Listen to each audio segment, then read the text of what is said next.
you've watched him his entire career. You're there firsthand, and you've watched a lot of great players over your broadcasting career and playing career. Could he be the best player of all time? I know that might be a dorky question to ask, but it's to many people. I think many people are asking now: is he going to be the best player of all time? I think he's got a really good shot at it. When you start looking, and I'll look at numbers and stats and WAR and all that stuff, and all the numbers and guys that he's already surpassed in career WAR is pretty ridiculous to begin with.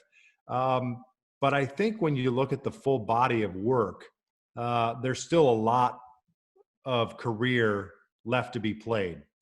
I think he would be easily a top 10, if not a top 5 today, if he ended his career. But best overall right now, I don't know. I think he's got the potential to be there. I guess, how do you define best all-around player of all time? You know what I mean? Who's the best player of all time?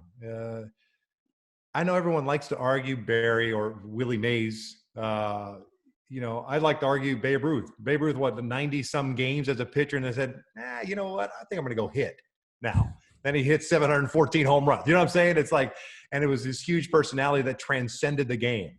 So he was pretty good. Right. Jackie Robinson was, as Bob Kendrick, the president of the Negro League Baseball Museum, said, Jackie Robinson, baseball was like his 4th best sport. You know what I mean? It's like there's track and there's tennis. I mean, he was such a great athlete.